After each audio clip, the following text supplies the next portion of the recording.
Welcome to the podcast, everybody. Don't do that. What? That's how it started. Don't do that.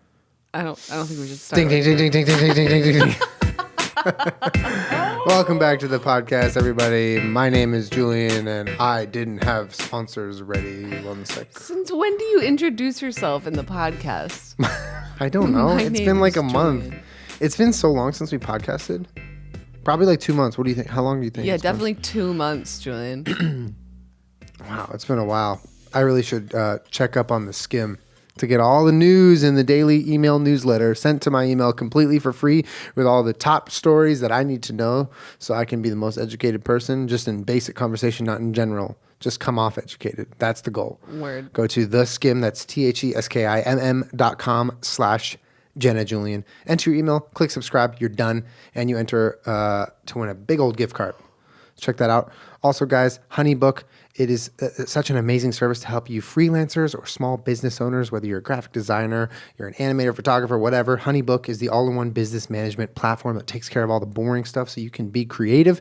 Go to honeybook, HoneyBook.com /Jenna Julien. Actually, it's just .com, and then you use promo code Jenna Julien for 50% off your first year of HoneyBook. It applies whether you're doing a monthly or annual payment. Actually, a super cool service for independent people, independent small business owners. Also, guys, Stitch Fix.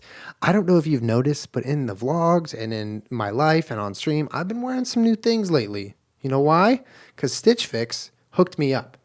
It is a service where you get your online own personal stylist, right?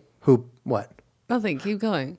It's stylist, right? Stylist is the pen you use on a phone. It's stylist. It's stylist with a T at the end. Stylus. No. I get your own personal stylus. No, it's a stylist. Basically, they send you clothes that they know you'll like, so you don't have to go shopping for yourself. It's very cool. Go to StitchFix, STITCHFIX.com /Jenna Julien.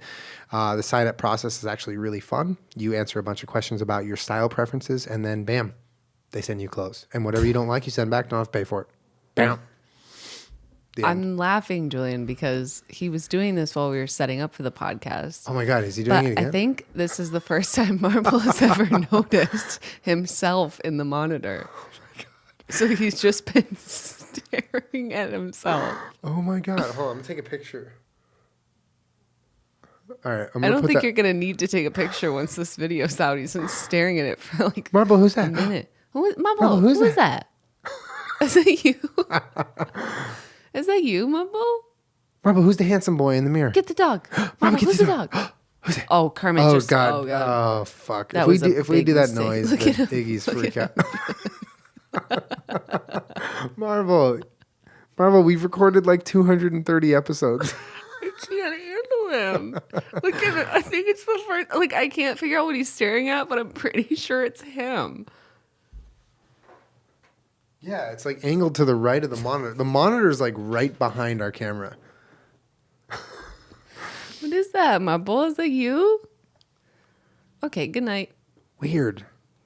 It's weird. Like, he's seen a million monitors, a million camera monitors, A million mirrors, and this is the time he decides to look. Well, you know when he was a puppy, the first time I ever heard him bark, it was at his own reflection. That was his first bark His at first himself? bark. The first time I ever heard him bark. Because, well, I lived in Boston, so you have basements, and they have, like, those little windows, like, right at ground level, you know? And he walked right up to one of those little windows and just saw himself for the first time, and he went, "Meow." And that was the first time you heard him? Ever heard him Wow. bark. That's so funny. Who was it the other day? Oh, Jolene. Jeff's dog was watching TV. Jolene. She literally watches TV. I could not believe it. So we're going to talk about Julian's birthday. Happy birthday, by the way. You don't have to say that anymore. It's past my birthday. Thank you. We celebrated for like the whole weekend, and all of our friends came, and it was such a good time. We'll talk about that. But so they all went to go get tattoos, and they drove out to like Orange County. Okay, what we're not going to do is scream. And so I was like, it's kind of a long day for all of the dogs because Jolene was with us too. Yeah. For all of them to stay at the house by themselves. Like, they're okay, but you know, they're used to being with us 24/7. So it's kind of a long day for them. And then with all the people staying here, you know, it's kind of a lot. So I don't want to leave them. So I volunteered to stay back and dog sit for the day. And so I was like, I took a shower and, did my hair, and they're all hanging out with me. We're having a good time. So I turned on the TV show Alone, which is my favorite show. We should talk about it on this podcast. Oh my God. I cannot believe I've been living without that show. I love it. But so I turned on Alone, and I had them all like in the bed. And I laid down for a minute just to hang out with them. Yeah. And Jolene is like literally watching the show. Like she's a chug. She's a Chihuahua pug.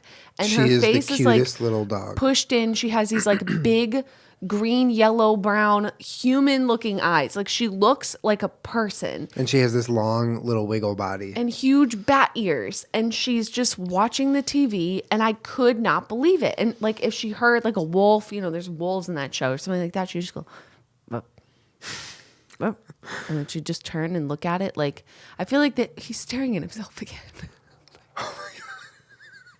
Like these guys don't really do that. If they hear like the thing that gets them going is if they hear a dog like collar in a leash, video, the sound of like the jingle. But bark. they also any sort of rustling in the bushes or the fences, they assume it's a squirrel, so that's like sets them off. Yeah, but I'm talking about like on a TV. They'll hear the sound of like rustling in bushes. I've heard Peach and Kermit go like this. And Like in a TV show? Yeah. Yeah, but they have no interest in watching it. It's the sounds, it's the sound that like triggers that them. get them going. Our dogs do not look at the TV, and like, some dogs will watch birds and stuff like that. Our dogs have no interest in that. Jolene will watch TV. I think they're the only time I've ever seen them engage in TV is when we play videos Of them howling. And they think it's other dogs. Well, it's just the sounds. They Yeah. like the sounds. But yeah, they don't watch. They do not watch. It's like they Jolene don't understand. was sitting on the bed watching the TV, and I was like, "Are you watching this right now?" Yeah, it was crazy. But I've heard people have pets. Like I've heard a lot of people Yeah. have pets that watch TV. They just get it. They're just a I little don't know. smarter. Yeah, but like Peach is smart and she doesn't watch TV. Maybe she's like, I read. Well, it's funny too because you'd think, like, if you had to hypothesize what kind of dogs would like watching TV, you'd think a sight hound would like to watch TV. It'd be visually engaging for them. Guess not. I think their lazy overpowers any sight hound ability that they have. Yeah, it's so hilarious though because they are such little loafs, and like everyone's like, "Oh my god!" They must be so fast. Anytime we meet someone while we're walking them, they're like, "Oh my god, that dog is so fast! You must need to run them so much. They probably no, dude. They're the laziest dog in the world. They want like one or two good zoomies. They appreciate a They walk. appreciate a walk like every dog. They want to run fast maybe once a day And then for they're like done. 1-2 sprints. I'm done. And then they want to sit on the couch and like be Scream, hot. cry. Well, no, that's just Kermit. That is not the breed. Scream, cry. That is not the breed. That's just Kermit. Scream. Okay. But anyway, yeah, they're misunderstood. Come here. You guys are not athletes. You're loafs. This guy's been crying nonstop for like days at a He's time. having a Cushing's day. He's having a Cushing's week. He's having a Cushing's life. He's my guy. Anyway, we had a really awesome weekend. So I've never done the whole like week-long birthday celebration before. It was very cool. It was very fun. You were amazing and wonderful and the best friend I could ever ask for. Oh, I love being friends. Such good friends. It was funny explaining to like my parents, what I think I was talking to my dad, and I was explaining what I was doing for my birthday. He's like, "What are you doing?" I was like, I'm gonna have some friends come into town and hang out. And he's like, "Oh, cool. Like who?" And he started to name some of my friends that he thought it might be. I was like, "No." We met most of them online, and it's just like so crazy. We play video games with them. Yeah, like you game with them. Yeah. Do you talk to them? Yeah, for like 10 hours at a time. We're like on the phone pretty much every night. Yeah. But it's like, and then they all came to town. We had people come from all over. It was really wonderful. Crazy and, Boy brought you peppers and like chili powder. Mm-hmm. And Will got you a pair of Crocs for your birthday. Will's my main piece. Will knows how to do it to him. He does know how to do it to him. Then we had Caleb come from Mississippi. Mm-hmm. Lexi, sort of local. And then we had Chris and Chan. Chris and Shan, our main squeezes. Well, it's been 3 years in a row now that we've spent either your birthday or Shan's birthday, which is just before Which your is the birthday, same. with Chris and Shan. Basically spent sometime in April with them. It's pretty great. 3 years ago, we were in Vegas, which was such a fun time. Mm-hmm. And I like that's one of my favorite vlogs because just the memories attached to it. We surprised her. Then last year they came up. We all got tattoos. You got your Chef Jennifer dinosaur tattoo. Chef Jennifer. We went bowling. And then this year they came and stayed at our house, and it was like Hotel J&J. We literally we were this close to having someone sleep right there. But what we did was we just like turned everything into a bedroom. We got this like little fold out bed off of Amazon, put it in the like our little gym, and then we put our air mattress in the stream room, and 2 people laid on the couch, and Chris and Shannon took the guest room. And I had hotel rooms. I was like, you guys are more than welcome to like go, have your own bathroom or like whatever. Yeah. Everyone's like, no, I'll sleep on the couch. I mean, I don't blame them. If I was them, I would want to be part of everything too. I don't want to leave to go to a hotel. And we had 8,000 bagels here. We had a lot of bagels and a lot of chips and a lot of alcohol. We did something very cool with Postmates. Postmates isn't the sponsor this week, but we decided, it was Lexi's idea. We were all pretty hungover and Sunday. tired. It was Sunday. Sunday's our cheat day, even though we'd been eating and drinking alcohol all weekend. But Sunday's usually the day where Julian and I get our favorite food. So we did post-luck, which was philosophy. like a potluck. Everyone get your favorite food, and we'll eat it all together. And then it all got delivered. And it was this mess of food, and we watched Game of Thrones. It was like all the way from the beginning to the end. It was a great weekend. It was really fun. And then when everyone left, you have that like terrible sadness and empty house, and you're just like, oh, my friends are gone. I'm so sad. But it's a good thing. It was hard to say goodbye, though. Yeah, but it's a good thing that we have friends that we don't want to say goodbye to. It's true. That's a good thing. Well, yeah, you're really lucky. I mean, I said in my video when we were making your birthday cake, which was delicious, by the way. It came out really good. But it was very good. I forgot to do candles while everyone was here, so I did it on your actual birthday. Please forgive me. But we did eat it. It was really good. It's delicious. What was I just going to say? I don't know. Like, I think it's as you get older, you just appreciate people's time, and like what it means to see them and spend time with them. That's like the best birthday present you could get, is just getting to hang out with someone that you care about and that cares about you. That's how I feel. That's how it felt this year for sure. Yeah. And what was cool is like the last time most of this group hung out together was at TwitchCon, and technically that's work. And so you're at work, but you're at a con, and so you do get to spend time that you normally wouldn't spend. You're grabbing dinner together, you're drinking a little bit together, you're in the same proximity. And so I think that was like, we left that and we were like, man, we really appreciated the time we just got with all of our friends that we don't ever see. And so when you were like, what do you want to do for your birthday? I was like, I want to see them all again. I want to do TwitchCon again. Just sans the con. Yeah. And we did it, and it was great. It was great. Yeah. Caleb got me a tractor. It's out back. No, he didn't. He got me some horses. They're out back. No, he didn't. The horses are not in the back. Horses are in the back. They're on the side. Marble. Wait, why you? Don't wake him up. I want to pet him, so I was going to wake him up first. Okay. All right. You can ask him. Marble, can I pet you?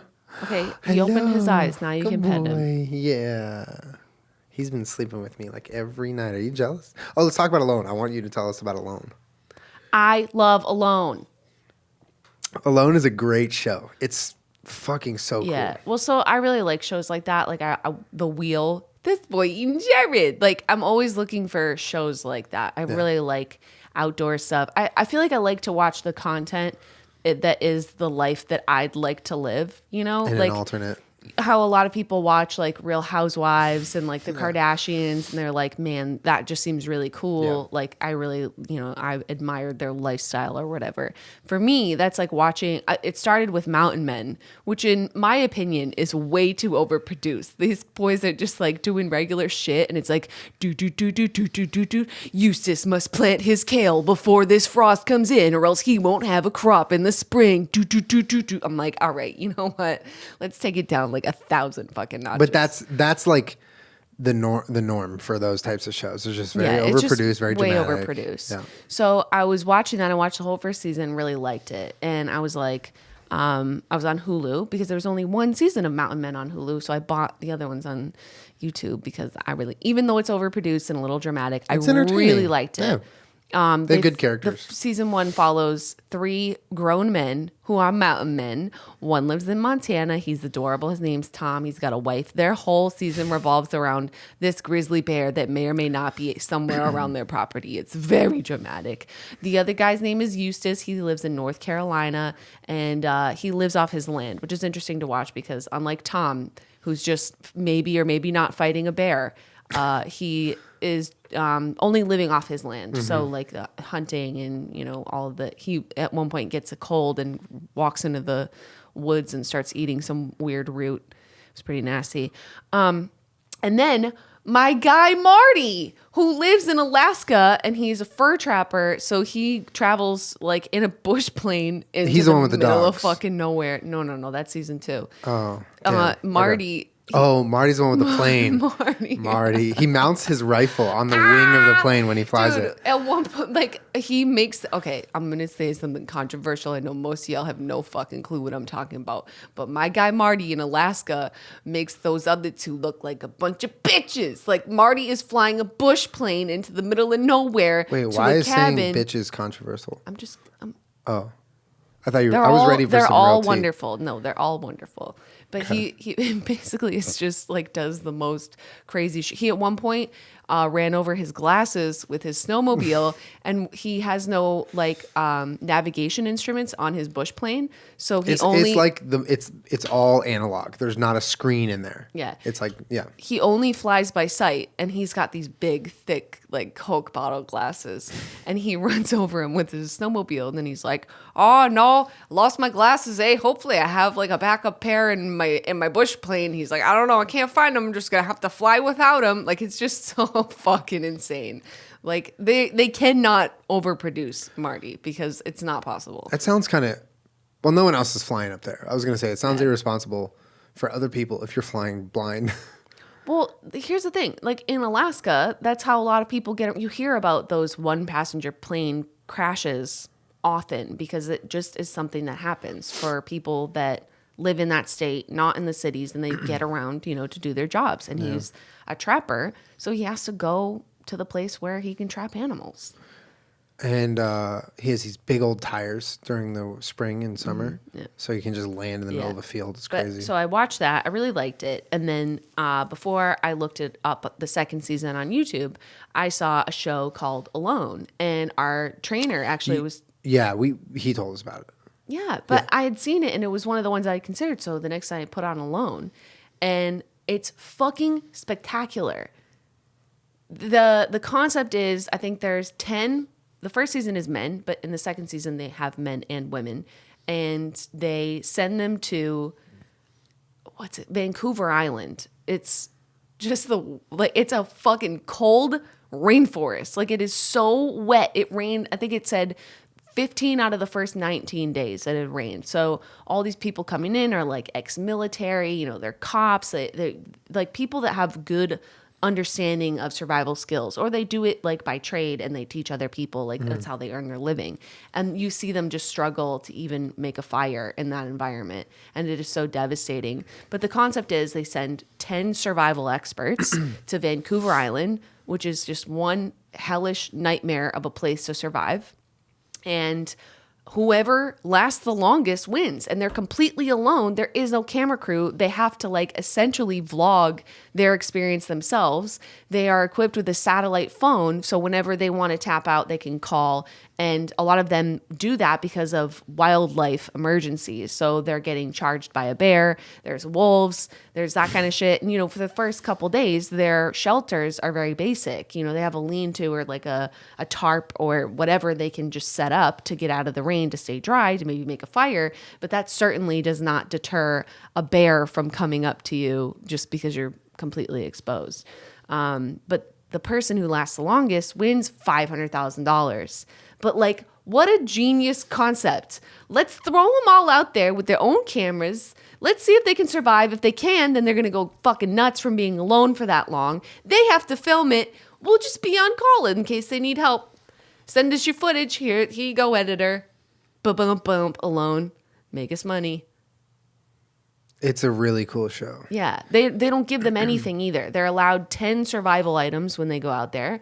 And So most people use like a knife, a tarp, a rope. But they don't over edit it and they don't overproduce it. Like they leave a lot of the moments in there of people starting to really sit with the fact that they're missing their loved ones and that they have no one to be with or speak to or anything like that. And I really appreciate those moments of honesty that they don't cut out, you know? Yeah, you're right. I mean, it's impossible to like while filming produce anything because there is no one.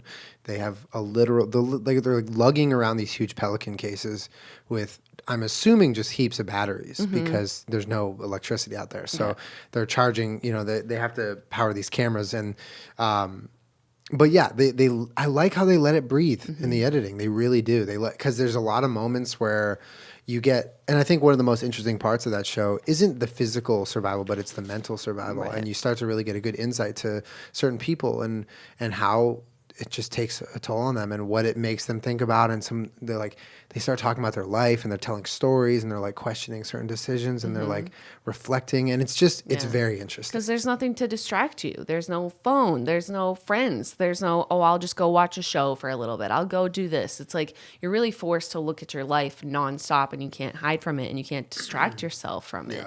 And it starts to like really kind of break people a little bit, but in a good way. And all of them are looking forward to that experience and most of them get that. Yeah.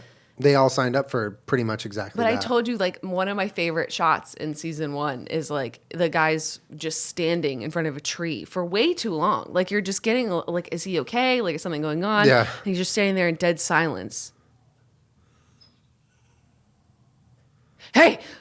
Did I scare you? Oh, sorry. I'm fine. It's day 15. How's it going? But like, you know, you're starting to get like a little loopy-doopy out there because you have no one to talk to. Why are you screaming at me? I just put you down because you wanted to get down. Now you want to get back up? It's also funny. Like, you wouldn't last a day alone, Kermit. Who would cry? If a Kermit cries in a forest and no one's there to console his crying, what happens? Well, it's also funny. Like you mentioned that guy. I forget his. Do you remember his name? The guy you're talking about? Alan. So like he's a great example of someone who's not only like making the best of a shitty situation, but he is just a natural, entertaining guy. Like he's funny, he's charismatic, funny. He's very Well, I said to Julian, I was sharp. like, I wasn't a super fan of his in the beginning, but then I realized he's a pretty good vlogger. Like I like him. Yeah. I would watch his YouTube He's a channel. vlogger. And it's funny because like if you strip everything down from like a vlogger, you strip all the extraneous factors, all the location, the family, the friends, the money, the circumstances, all that down. All you have is the camera. That's what this show is, really. Yeah. It's like who can make an entertaining like story, really, about what's happening to you out in the wild. And some of these people are like... Nasty. Sit. Don't. God, some of these people are just very surprisingly entertaining in situations where you're like, how the fuck... Listen, okay, so if you were, because I've always wondered, right, like when we watch Survivor or when you watch a show like that, like how would I do, right? How would I, first of all, I wouldn't be able to make a fire. Like if those survival experts are struggling to make a fire, I would ain't nobody making a crash fire. And burn. Yeah. But if I was in a scenario where I could make a fire, it was dry, it was not that terrible, awful environment, maybe I'd be okay. But I feel like if there was no camera, it would be a lot harder because it does give you a tangible task as boredom really starts to set in. Filming and talking to a camera, like there's so much to be learned in those shows. Half of them, they're giving you tutorials and explaining to you all their survival knowledge, right? Yeah. It's really exciting to watch. But that kills a lot of time, like doing that.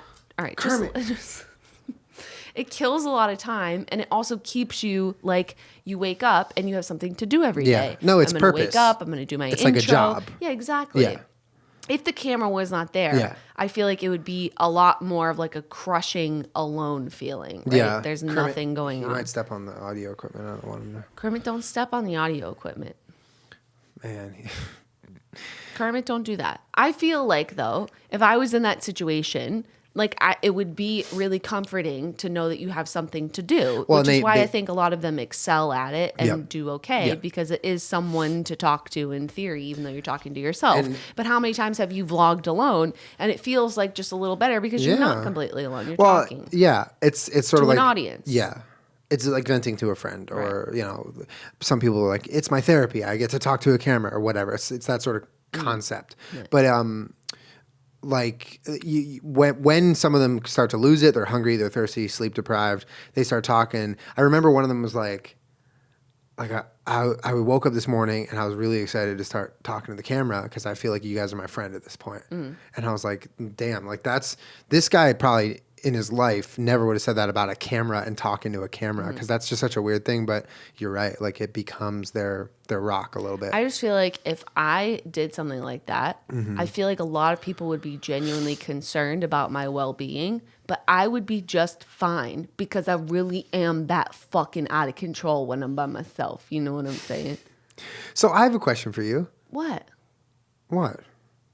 Would you do better at a social game like Survivor or an Social. anti-social game I would like Alone? Well, first of all, I would do amazing at both. I'm kidding. I would probably quit Alone. You don't think you would do well? I think I would do okay. Like I grew up doing that stuff. Yeah, that's you know what I'm I mean? saying. But I think I would do okay on either. But I like the idea of that location with the wolves and with the bears. For sure. The wildlife is crazy. I would be lying to myself if I said I could excel in that environment. I just cannot because fearing for your life from animals without any level of protection is really terrifying. I don't know how much they were told going into the experience, but if I was signing up to do a survivalist show like that and I read anywhere that there's going to be like literal wolves and bears like right next to my campsite, I'm not doing that. I'm not even entering that scenario. Yeah. No thanks. I mean, there's a lot of things you can do to deter them and to protect yourself. But when push comes to shove, if a bear decides that he wants what you have or he's hungry or he's not scared of you, like it's game over. You're curtains. not going to fight a bear. Good luck. But I think I would do better in a social situation. Like Survivor. Yeah, well, because I feel like I think statistically, the people who win Survivor the most are like middle-aged women. But in theory, the people that do the best on the show are like the most well-rounded people. Yeah. So you have people that are relatively athletic, that, work relatively hard around camp. They don't make other people depend on them. That they're relatively good socially, like just your person that is 5-tool player. Yes, but you're not, excelling in athleticism. You're not excelling Otherwise, at you're the a social target. game. Then, yeah. But if you're the most well-rounded person, they tend to do the best. I would say that's you. I mean, you're well-rounded. I would say you're more athletic than most people, but you're also, I don't know, the social thing is interesting, right? Because it's like socially you're good with people. Anyone you meet likes you. It's hard not to like you, but at the same time, you do, I feel like, possess a certain level of skill when it comes to like hearing people and like really listening. You know what I mean? A lot of people that went to college for. Well, a lot of people don't do that and don't know how to do that. So I think if there was ever like an actual advantage in your game, it would be that. Yeah. But I do think that I would do much better in a situation where there's other people because it does give you that sense of security if you're in a camp with a lot of other people and there are any, wildlife things that can come and attack you in your sleep. They're way less likely to do so if there's 13 of you than if there's one of you. Yeah, it's crazy to think that they are actually alone. Yeah, I can't fault any of those people for deciding to leave after one scary experience with a bear or a wolf. Like, I feel for that, Yeah. And because it's where we live, we're the top of the food chain. But when you get in an experience where you are not the top of the food chain, that's enough to be like, I'm out of here. Because a lot of those people are saying too, $500,000 is a lot of money. That's life-changing money for those people. Yeah. Like all of them on that show. It was no like rogue millionaire being like, I just got something to prove. Like it was enough for all of them to. Whereas the wheel was no prize. People did the wheel because they were just psychos. The wheel was the craziest fucking show. Like, what are y'all fucking doing? There was no prize. It was just to see if they could do it. Yeah. It was life-changing money for anyone on that show. Yeah. And all of them that were starting to quit because of the wildlife things were just like, $500,000, would do so much for my family. It would change my life. It would change our fucking life. But they also need me home. Like, what good is any of that if they don't have their dad or their uncle or their brother? Yeah. Not worth it. Yeah. Sorry, it's not worth dying for. No. But it is probably the only show that I've seen where people were actually fearing for their lives. Yeah. Which I don't know how they, I know they sign away their life to be on any reality show really, but like. Maybe that's why I film it in Canada. There's some legal loophole or something. Oh my God. Yeah. And we're not exaggerating. Like there are scenes where guys get actually like intimidated and aggressed. No, that's not a word. What's the word? Charged. Charged. They got charged. Well, that one guy got charged by a bear. I'm Charged only on by season bears. 2. There's like wolves. It's gnarly. It's like really fucking gnarly. Yeah. I love it though. Yeah. What? It's gnarly, but it's not as gnarly as I was waiting. all of the business work that comes along Julian. with being an independent small business owner or graphic designer like HoneyBook. Okay, HoneyBook does all the work for you.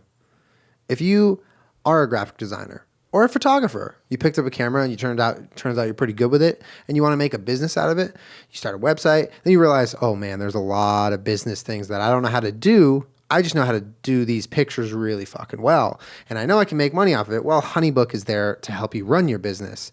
They make it really easy to streamline your workflow and get your whole entire operation up and running with a bunch of tools like calendar management tools, branded brochures, proposals, contracts, the most just annoying thing to ever have to deal with. They can even generate signatures, invoices, and you can get paid faster within all their online HoneyBook system. It's actually super, super nice. It's like the little guy's tool to become successful, little guy or gal's tool to become successful. And the payment is flexible. So you don't have to pay by the year if that's not for you. You don't have to pay by the month if that's not for you. You can figure out a payment plan that works for you. It can be $20 a month or $200 for a whole year, and you get 50% off monthly or annually when you use code Jenna Julien.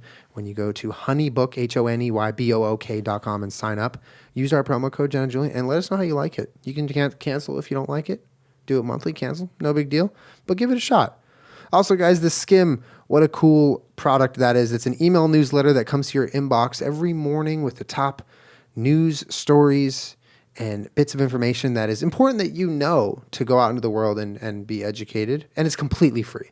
What's great about Skim is it's not jumbled up. There's no big pictures and ads and all that sort of stuff that you have to sort through. It's very simple. It's right there for you on your email and it's readable. It's like the Cliff Notes of life and it's amazing.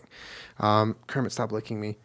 So if you want to get better, if you want to be better informed in a way that fits your routine, which this does because it's so easy and convenient, go to theskimm.com/Jenna Julien. It is awesome. It is very helpful, and you will find yourself just thirsty for more information from the Skim. So check it out, and you're entered to win a $250 Visa gift card when you do that. And also, lastly, guys, Stitch Fix. Up your fashion game with the help of the online personal styling professionals at Stitch Fix. They know what they're doing. You fill out a bunch of questions about your style preferences, clothing preferences, what you like to wear, how often you like to wear certain things, and a literal personal stylist will handpick items that go along with your profile, and then they send it to you in a box. And you open the box, you're like, damn, okay. Julie kept everything. I kept everything. And they sent me some jeans. They sent me the beautiful denim jacket. Mm-hmm. I love that denim jacket. They sent me a couple of, there was like shirts. A thin shirt, but like with a hoodie. Oh, I love that. Mm-hmm.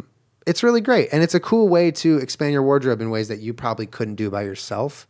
And it's nice that you don't have to go to the store to shop. So Stitch Fix handles it for you. You try them on at home. No pressure. You can try things on and see how they fit or how you like them. And you only pay for what you love. And then you send it back. Shipping is on them. And there's no subscription required, which is really nice. You can sign up to receive scheduled shipments whenever you want. You make the subscription. So check it out by going to Stitch Fix. That's STITCHFIX.com and use stitchfix.com/Jenna Julien. Use code that URL to get extra 25% off when you keep all the items in your box. Check it out or hit the link in the description down below if you don't want to remember that. Thank you, sponsors. But yeah, like I said, I think I like watching those shows because that's just, my dream life is pretty rugged and it makes me feel like home. Your dream life is rugged?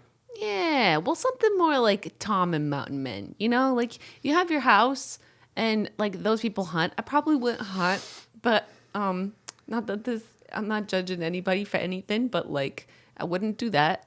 But I would like to live, in a place where I could have some animals. Yeah. Like a big farm, a little more removed. Or a cabin or something. Yeah. Yeah. It is nice. I mean, I find survivalist stuff, like people who take that seriously and study it, Very interesting. Like some of the stuff that they're talking about, like this one guy, I remember you were saying the guy from Boston or Massachusetts, Mitch. He heard water, like the sound of it at a certain way, and he knew it was drinking water. Oh, I learned that from Bear Grylls years ago. Really? Yeah, because remember that show where they would just drop him in the middle of fucking wherever? Bear Grylls? And Yeah. he'd have to survive Yeah. for like, the night or 2 days or however long it would take him to like survive, Mm-hmm. which meant he was always listening for water and then looking for any signs of like a road or something like that. Yeah. And yeah, pretty dope. Yeah. Not us, though. What do you think you would excel at? There's no gluten in the wild, so you'd be okay. I mean, like, obviously, if you're in that situation, your dietary restrictions kind of go out the window. You just eat to survive. That's like what it is. But I don't know. I mean, I feel like one thing I would excel at is maybe being resourceful. And I think building a shelter I'd be pretty good at. I think I've watched enough of like Survivor and survivalist stuff to know little basic tricks to make things happen. But I feel like once I would be out there, I would be more resourceful than the average person with the things I would find and stuff like that. Where I would fail terribly is nighttime and just being scared like a little baby. Because, when we're in Big Bear and I hear like a coyote, that shit freaks me out, dude. I grab all my flashlights. I put on all my sweaters. I'm scared. That shit's scary. Aww. What? Are you not scared of coyotes? A pack of animals, wild animals surrounding you? Packs of coyotes and wolves are some of the scariest to me. I'd say I'm less scared of a bear or even like a cat out in the wild. Well, yeah, and in the bears that you're even like in Big Bear or around here, like where I grew up, brown bears and black bears. Like we used to go camping all the time. Like it's something that you have an understanding of, like to scare them away, or that they're probably interested in your food, and that you shouldn't sleep in the same clothes. Like your food should be nowhere where you're sleeping in your camp. Like basic things to avoid that. Or what happens when you do see a bear and you squeeze together and try to make yourself seem bigger and scare the bear away. A lot of those bears are skittish. They don't really want to like attack you. Yeah, right. Unless they're like a grizzly bear or a polar bear. Fucking forget it. Yeah. Like forget it. Those. Yeah, I'm terrified. They don't of play grizzly by the bears. rules. No, because they will attack you and kill you. Yeah. I'm all set with grizzly bears. Yeah. But like the pack thing. A pack of wolves will kill you anywhere, any place, anytime. Like at least with the bear, I mean, even if they're maybe 600-700 pounds, that's like, good luck. But let's say like a mountain lion comes up to you, right? A big old mountain lion. Yeah. Yes, they could kill you and likely would if they wanted to. But in essence, it is a 1v1, right? Oh my God. No, I'm just saying, right? If they're going to charge at you, that's one target that you have to pay attention to. To be fair, if a mountain lion or a cougar or a bobcat or whatever the hell wants to attack you, it's going to do it from behind, like way before you ever notice them. Maybe. Or that's how they attack. Or they're fucking silent ninjas in the night. Are you kidding me? Or you spot it just in time to turn around. No, then it's a 1v1. No. Okay, it's fine. not a 1v1. Okay, fine. They're all perfect James Bond. They sneak up behind me. You don't even hear them. Fine. Say that happens, right? They land a nice little gash on my back. No. Hold on. No, just. He's got his jaws right around your neck. No, but say he misses. Because it is a 1v1. All right? So it's dark too. How's he see in the dark? They're cats. Okay, so maybe he sees pretty well. So let's just say he didn't sink his teeth into my neck for the first shot. Okay? He grabs my arm, my back, whatever, my leg. Dude, I turn around. I'm probably dead. I'm ready for hold this. on. I'm ready for Julien versus a bobcat. I'm probably dead. Okay? There's a very, very good chance that You're like one of if those I people- haven't already bled out, I will do it very soon and probably bleed out so fast that he won't even get to like bite another part of my body. But in the scenario that I didn't, I get to see him. I turn around. Maybe I have my knife, my flashlight. They don't like flashlights, I'm sure, because they're... Well, yours actually can blind people. My flashlights are fucking gnarly. So I flash him in the eye. You wouldn't have a knife. Though. Like, let's talk about a real life scenario. Okay, so I have my flashlight. You have your flashlight. I have my flashlight. But you do not have a knife. I don't have a knife. Okay, Yeah. flashlight. All right, I have multiple flash. If I'm in a scenario where there's Multiple a mountain, flashlights. where there's a mountain lion, I have one headlamp and multiple flashlights on me. Both are pretty like they're like rocks. They're so solid. They're like right. So I would pop on all my flashlights, 1,000 lumens to the eyes. Even though your arm is probably in his mouth or something. Yeah, probably. Yeah. It's like listening to someone that's like, yeah, dude, if I ever saw a shark underwater, I'd punch him in the face. Okay, what? I did not say that. It's I did not say I'd punch a shark underwater in the face. Have you ever tried to punch underwater? Julian, no, I'm saying that's like what it's like listening to your little self-defense plan here. This is me playing devil's advocate and only trying to say that there's a chance. Whereas if you get surrounded by a pack of wolves, you might as well just like say a prayer and say goodnight. That's it. That's not true. You have a chance to fight no matter what. Fight or flight. You have a chance. No one's arguing that you don't have a chance against a cougar or a puma or whatever it is. Like, of course you have a chance, Julian. No one said you don't have a chance. So you're saying there's a chance. No, tell me. You can scare a pack of wolves if you have a rifle. But you said I don't, though. No, Julian. What if the flashlight really messes with them? Anything's possible. I'm not saying you don't. But if you're unarmed, you have nothing, and you're alone in the woods, yeah, your chances aren't very good. If you're just in your house and you have a fucking rifle or you have one of those air horns or like shit that really scares animals, yeah, you have a much higher chance. Why didn't anyone bring an air horn? They do in season 2. Oh, they do? Well, they do give them bear spray and a flare for like emergencies like that.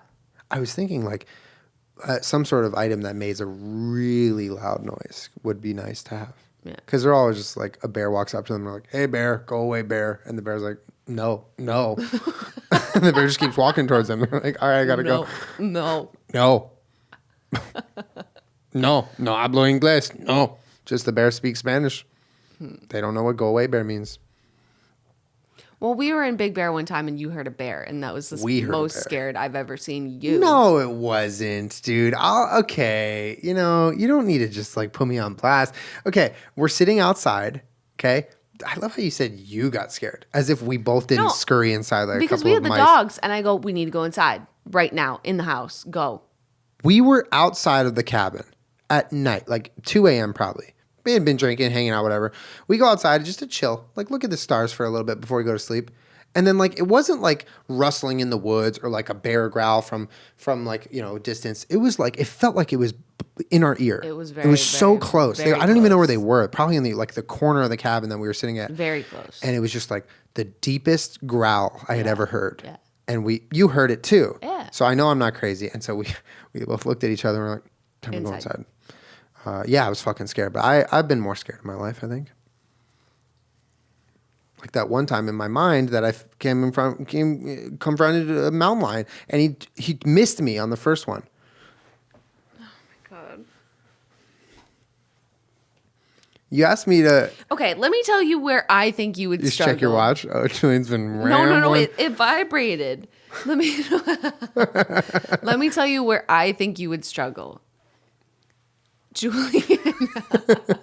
Me and Chris have that thing where if we're all hanging out and the girls are just like talking late at night and me and Chris are tired and we want to go to bed, we'll both just look at each other and be like, wow, great. That's so sick. Thank you for that. You know that. I like engaging with my friends and having conversations with them. Oh, is that what you like? I don't just sit around and human meme with my buddies, you know? Well, I do. And then I get tired at an appropriate hour and then I check the time. I think that you would struggle. Oh, here we go. If you were in a situation like alone. Let's talk about alone, right? Where you said you would excel at building a structure. I think I would.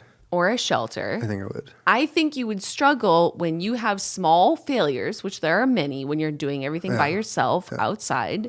You would let them really get to you, really destroy your mood, and you would get fucking pissed and angry and frustrated, and there's no one there to lift you out of that dark, deep hole that you've dug for yourself.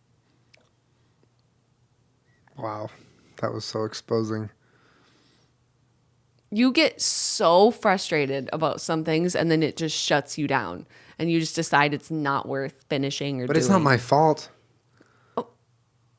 Like today, I was trying to make a crunch wrap. I was trying to do a perfect recreation of a crunch wrap. And my stupid gluten-free tortillas kept ripping every time I folded them. They sure did. So yeah, I'm pissed. What the heck? Why would I not be? I know, but like I was trying to do my radio show, and I'm in there, and I'm just, I gotta like do a show. You gotta be like up and like exciting, you know? And you're just fucking pissed, like right next, so pissed next to me. You're so mad. You start like taking other shit out on me, and I'm like, no, Okay, Julie, no. All right, I take another shit out on you. I'm just like, I'm annoyed. Mm-hmm. I'm annoyed. Mm-hmm. And then I'm like, what'd I do? What'd I do? And I'm like, you know what I mean? I'm trying to like, I'm not taking things out. I'm just. But that's how you take stuff out of me. You'll say something unrelated that's just like whatever, and I'm like, okay, yep, I'm sorry that's happening, and you're just like, oh. That was my impression of you doing something else. That was a good impression of me. I feel like sometimes you don't always roll with the punches. Fair. As punches start coming, and you start punching the punches. I start punching the punches. Yeah. I think that's a good description of Aries. Instead of rolling with the punches, you just punch the punches. You can't fight the punches.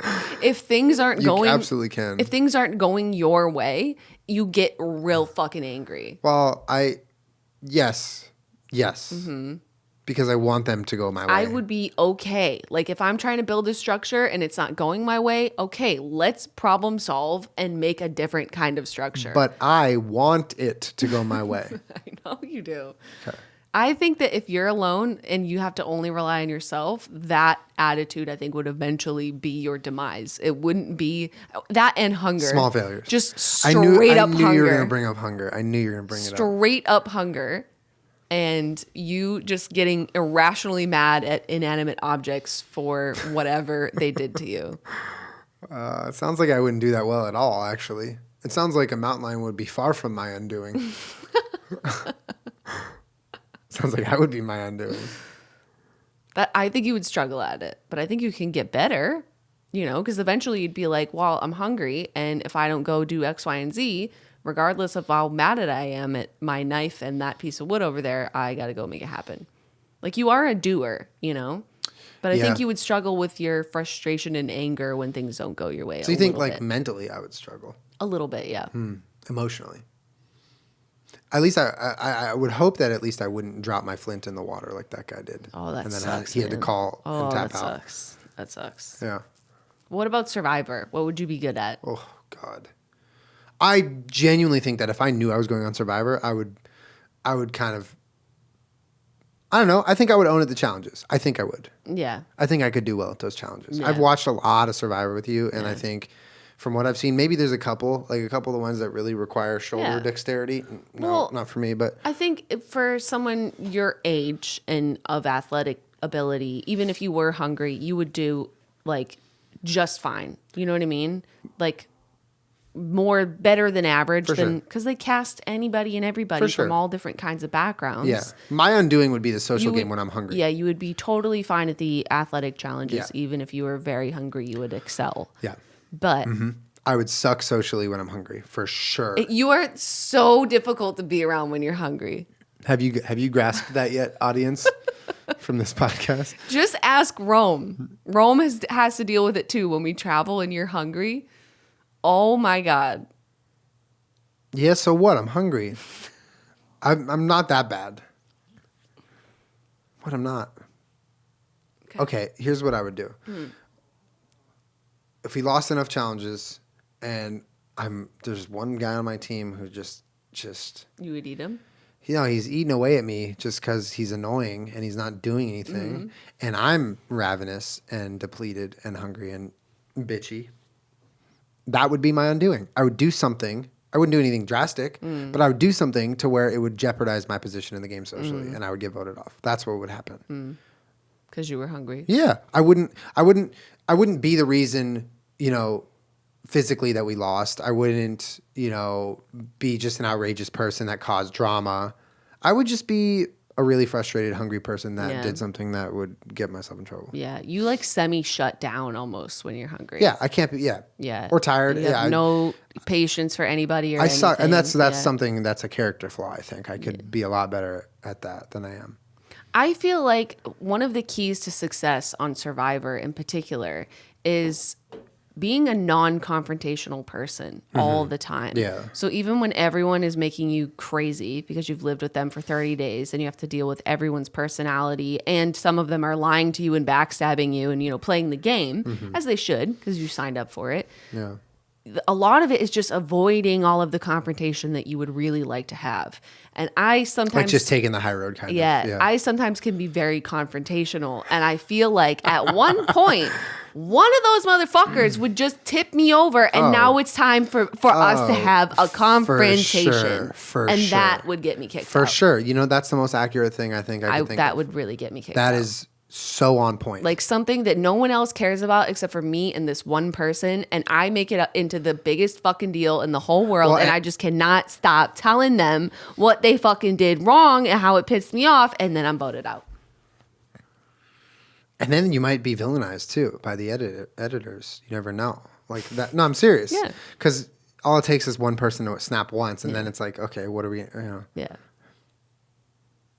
I feel like that would be my undoing. Like some of the things that happen, I don't know how, or even, you know, when someone flips an alliance and then the next day they're just like, no worries, man, it's fine. I feel like I'd be okay at that. For the most part. But because I love the game and I appreciate that. You can, yeah. But like some of the just like interpersonal things going on, and like the girl that let the chickens go, and like, you know, and was like, your only choice though is to just like vent to your one-on-one camera time and then just like not flip out, and that's it. That's your choice. With that all said, you're very if you flip good. out, you're getting voted out For sure. But like, I do think you're also good at compartmentalizing things and like living your life with these issues that you're not dealing with right in front of you. You're just like, all right, I'll package that up and figure it out later. You're good at that. You're like one of the best I've ever seen, because I suck at it.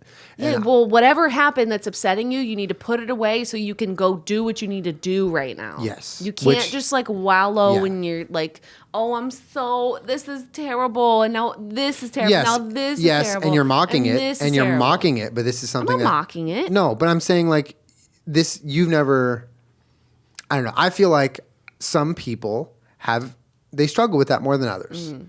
And you don't struggle with that. No.